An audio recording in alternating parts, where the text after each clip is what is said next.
बिस्मिल्लाहिर्रहमानिर्रहीम। मैदान करबला के गाजी हज़रत अब्बास अलमदार। हज़रत अली की ज़ौजा जन्नती औरतों की सरदार सैयदा फ़ातिमा ज़हरा की वफ़ात हुई तो इमाम अली ने अपने भाई अकील से दरख्वास्त की कि वो एक ऐसी औरत तलाश करें जो आला नस्ब से ताल्लुक़ रखती हो, ताकि उनसे एक बहादुर और दलेर औलाद पैदा हो जो करबला के मैदान में इमाम हुसैन अलैहिस्सलाम का मददगार बने। लिहाजा हज़रत अकील ने बनु कलबिया की एक खातून फ़ातिमा बिन्ते हज़ाम का नाम पेश किया, जिन्हें उम्मुल बनीन भी कहा जाता था। उनका ख़ानदान शराफ़त, सखावत, पाकीज़ा मेहमान नवाज़ी और बहादुरी में अरब में सबसे मशहूर कबीला था। लिहाजा हज़रत अली रज़ी अल्लाह तआला अन्हु ने उम्मुल बनीन से निकाह कर लिया और कुछ अरसे बाद सन 26 हिजरी में एक बेटे की पैदाइश हुई। बच्चे की पैदाइश के बाद हज़रत अली ने अपने बच्चे को गोद में लिया और अपने बेटे का नाम अब्बास रखा। अब्बास उस शेर को कहते हैं जिसको देखकर दूसरे शेर भाग जाएं। हज़रत अली ने अपने बेटे के कानों में आज़ान दी और बाजुओं का बोसा लेकर रोने लगे। इस पर उम्मुल बनीन ने हज़रत अली से रोने की वजह पूछी तो हज़रत अली ने फरमाया, तुम्हारे बेटे के दोनों बाजू हुसैन की मदद करते हुए तन से जुदा होंगे और अल्लाह ताला इनके कटे हुए बाजुओं के बदले इसे आखिरत में दो पर अता फरमाएंगे। हज़रत अब्बास इमाम हुसैन और इमाम हसन अलैहिस्सलाम के साथ ही पले बढ़े, लेकिन आपने कभी भी अपने आप को अपने भाइयों के बराबर नहीं समझा, लेकिन आप हमेशा उन्हें अपना इमाम समझते थे और इमाम हसन और इमाम हुसैन को इब्न रसूलुल्लाह या सैयदी कहकर पुकारते थे। हज़रत अब्बास इब्न अली निहायत ही हसीन और ख़ूबसूरत थे। आप एक दराज कद शख्स थे और रिवायतों में आता है कि जब आप घोड़े पर सवार होते तो आपके पाँव ज़मीन से लग जाते थे। हज़रत अब्बास की बुलंद कामत और ख़ूबसूरत चेहरे की वजह से उन्हें कमरे बनी हाशिम कहा जाता था। एक रिवायत के मुताबिक जब अमीर मुआविया के खिलाफ अमीरुल मोमिनीन हज़रत अली ने जंग सफ़ीन लड़ी तो उस जंग में हज़रत अब्बास ने इमाम अली का लिबास पहना था और अपने वालिद हज़रत अली की तरह जंग लड़ी। यहाँ तक कि लोगों ने उन्हें हज़रत अली ही समझा, लेकिन जब हज़रत अली खुद मैदान जंग में उतरे तो लोग हैरानज़दा हो गए। इस मौके पर हज़रत अली ने अपने बेटे हज़रत अब्बास का तारुफ कराते हुए कहा कि ये मेरे बेटे हज़रत अब्बास हैं और ये बनु हाशिम के चाँद हैं। इसी वजह से हज़रत अब्बास को कमरे बनी हाशिम कहा जाता था। हज़रत अब्बास इब्न अली की ज़िंदगी का सबसे अहम वाक़या मार्का करबला में शिरकत है, जिसमें आपने अपने भाई हज़रत इमाम हुसैन अलैहिस्सलाम का साथ देकर अपने भाई के साथ वफ़ा और कुर्बानी की एक मिसाल कायम की। मैदान करबला में हज़रत अब्बास अलमदार की कुर्बानी एक बेमिसाल नमूना है। तारीख़ ने कभी ऐसी वफ़ादारी और जानिसारी नहीं देखी। हज़रत अब्बास मदीना मुनव्वरा में हमेशा अपने भाई हज़रत इमाम हुसैन के साथ रहे। हज़रत अब्बास ने अपनी जवानी अपने भाई हज़रत इमाम हुसैन अलैहिस्सलाम की खिदमतगारी में गुजार दी।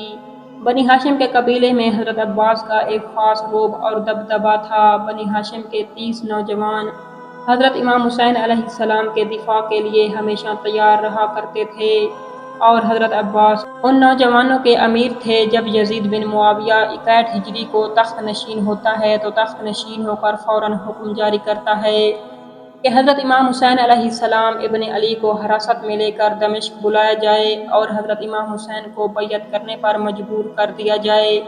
लिहाजा लश्कर शाम जब मक्का पहुंचता है तो हज़रत इमाम हुसैन करबला को रवाना होने की तैयारी कर रहे होते हैं। इस मौके पर हज़रत अब्बास इब्न अली ने अपने भाई हज़रत इमाम हुसैन की हिमायत और बनु उमैया की सरकशी के खिलाफ मक्का में एक ज़बरदस्त खुतबा देते हैं। हज़रत अब्बास ने फरमाया, हम चाहते तो हजर अस्वद खुद उठकर मेरे मौला के पास आ जाता, लेकिन मेरे करीम मौला ने खुद उसके पास आकर उसको अज़मत बख्शी। बेशक लोग हजर अस्वद को बोसा देते हैं जबकि हजर अस्वद मेरे मौला के हाथों को चूमता है। अल्लाह की मर्ज़ी में मेरे मौला की मर्ज़ी है और मेरे मौला की मर्ज़ी में अल्लाह की मर्ज़ी है।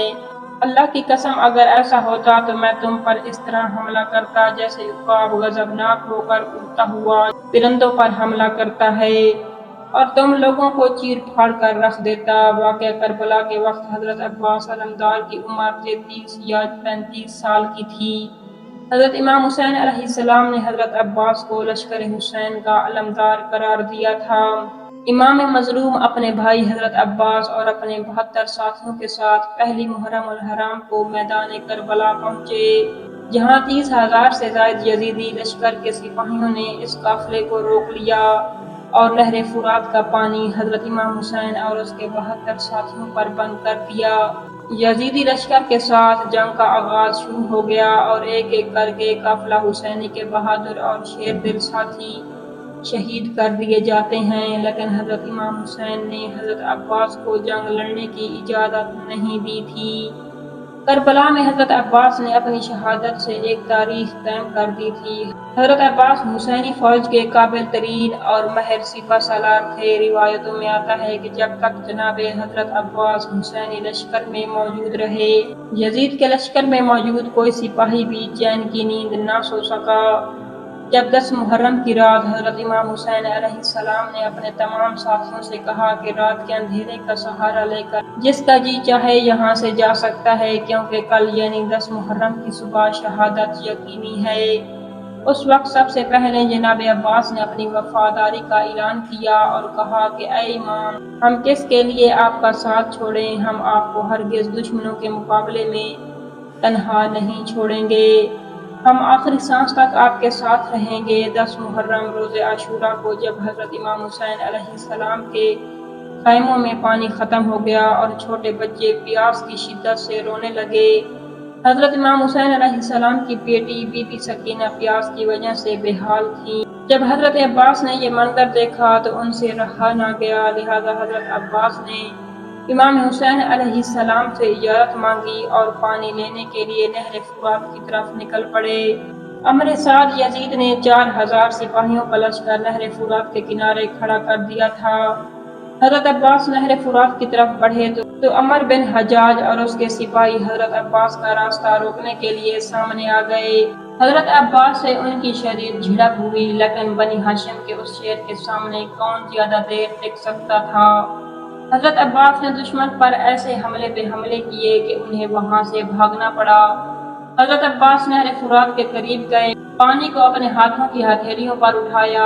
آپ خود بھی بہت شدید پیاسے تھے، لیکن جب یہ خیال آیا کہ ان کی پیاری 4 سال کی معصوم بھتیجی وہاں خیمے میں پانی کے انتظار میں ہوگی تو آپ نے گوارا نہ کیا کہ خود پانی پیے، لہٰذا آپ نے ہاتھوں سے پانی نیچے گرا دیا اور مشکیزہ میں پانی بھر کر خیمے کی جانب روانہ ہوئے۔ اچانک یزیدی لشکر نے آپ کی پیٹھ پیچھے حملہ کر دیا، آپ پر تیروں اور نیزوں کی بارش کرنے لگے۔ حضرت عباس کے دونوں بازو زخمی ہو گئے۔ بازو کے زخمی ہونے کے بعد آپ نے پانی کی مشق کو اپنے کندھوں میں لے لیا اور یزیدی لشکر کا سامنا کیا۔ اس شیر کی ایک دہاڑ سے یزیدی سپاہی چاروں طرف بکھر جاتے تھے اور میدان میں ایک ہلچل مچی ہوئی تھی۔ آخر یزیدی سپاہیوں نے تیر سے اس پانی کے مشکیزے کو بھی توڑ دیا۔ انتہائی سخت لڑائی شروع ہو گئی۔ حضرت عباس کی تلوار بجلی کی طرح جس پر پڑتی اس کے ٹکڑے کر دیتی۔ بہت سارے یزیدی دشمنوں کو حضرت عباس نے واصل جہنم کیا۔ اچانک پیچھے سے ایک یزیدی سپاہی نے آپ پر حملہ کیا اور آپ کے بازو کٹ گئے۔ یزیدوں نے تیروں کی بارش شروع کر دی۔ آپ زخمی ہو کر اپنے گھوڑے سے زمین پر گر پڑے۔ اتنے میں حضرت امام حسین تیز رفتاری سے وہاں تشریف لائے اور اپنے بھائی کو گود میں اٹھایا۔ حضرت عباس نے اپنے بھائی حضرت امام حسین کو دیکھا اور سرگوشی کرتے ہوئے کہا، میرے بھائی، اور پھر حضرت عباس علمدار کی روح پرواز کر گئی۔ حضرت امام حسین نے روتے ہوئے فرمایا، آج عباس کی شہادت سے میری کمر ٹوٹ گئی ہے۔ نہر فرات کا بہاؤ سردیوں کی طرح تاریک ہو گیا اور آسمان سرخ ہو گیا اور بنی ہاشمیوں کا یہ چاند اپنی جوانی کے عروج میں 10 محرم سن 61 ہجری کو نہر فرات کے کنارے شہید ہو گیا۔